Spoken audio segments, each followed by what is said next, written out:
to male bottom surgeries, these are huge money makers. Dr. Lineker, who's our surgeon, says that there's entire clinics where the entire clinic is supported just by their phalloplasties, and that is like a fraction of the surgeries that they're doing. These surgeries are labor intensive, they require a lot of follow-ups, they require a lot of OR time, and they make money. They make money for the hospital. $40,000, she said, for those surgeries. The video, which has now gone viral, is sparking outrage. This after Boston Children's Hospital has come under fire for recommending the surgeries, which amount to mutilation of children. It's more evidence that the left's toxic agenda is targeting your kids. Here to discuss what can be done to stop this assault on our children, Tennessee Congresswoman Diana Harshbarger. Congresswoman, I really wish we were talking about something else, but you saw this. This is your home state. What was your reaction?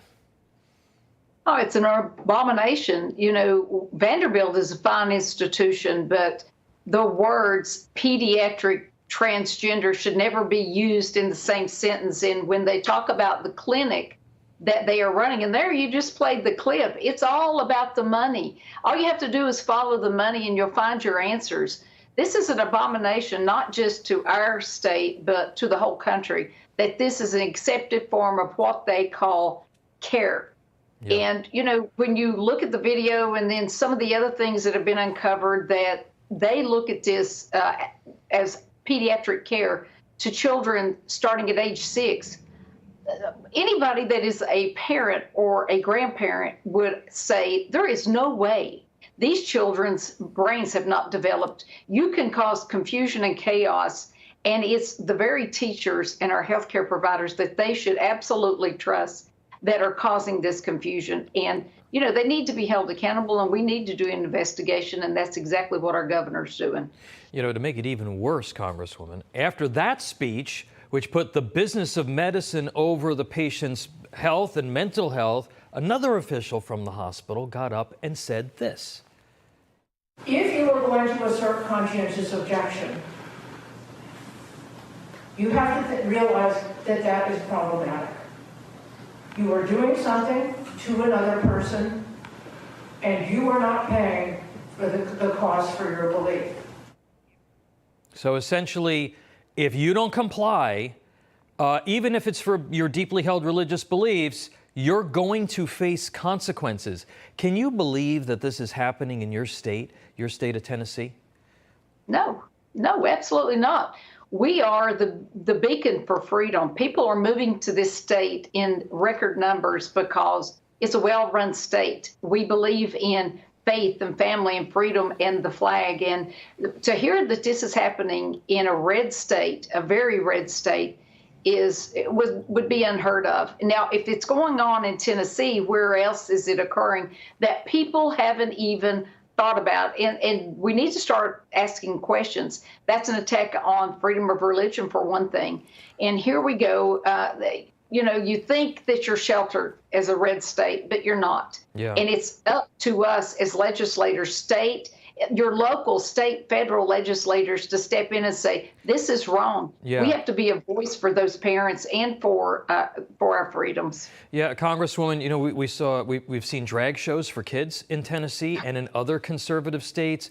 Are you encouraging the governor and the legislature to do more than just investigate here, to actually pass legislation to protect these kids? Absolutely. They're already in the process.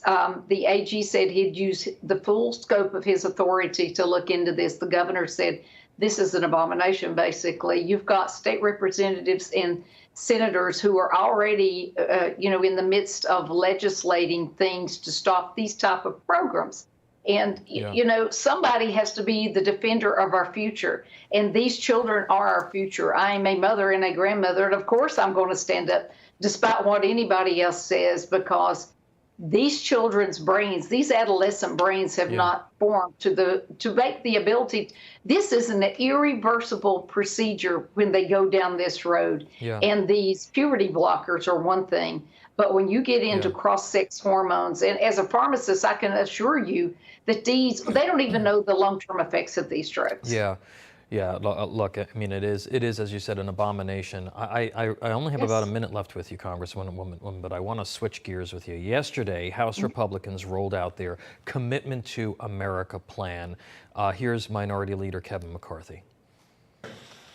Whether you can afford it, whether you feel safe, the challenge of your children getting lost behind, or a government that's run amok. Who has a plan to change that course? We do. The Democrats have no plan for the problem they created. If you trust us, hold us accountable. We'll put it out to the entire country. This is what we'll do. Congresswoman, a real quick answer here. Just give me one or two specific takeaways that Americans need to know about the plan should the GOP retake the House in November. They've been waiting for it. Absolutely. And you can just use the acronym SAFE, and it's all about security, the national border, to build a wall, to defend us with our police force. You can look at A for accountability. You can look at F to protect our freedoms, and you can look at E, and that encompasses everything that we talk about when it comes to education and how the parents should have the authority in their child's education. There's a lot of things we need to fix, and it'll take the next 2 years just to uncover what this administration has tried to cover up to protect the people we serve from the ills of what's coming next. We never know. All right, we're going to have to leave it there. Congresswoman Diane Harshbarger from the great state of Tennessee. Thank you so much for being here, ma'am. No crooked establishment. None of that twisting the truth. No talking down to me. Don't tell me how to think. Don't tell me how to think. Don't tell me how to think. I trust Newsmax. Newsmax. They don't tell me how to think. They Let me decide. Newsmax. Real news For real people.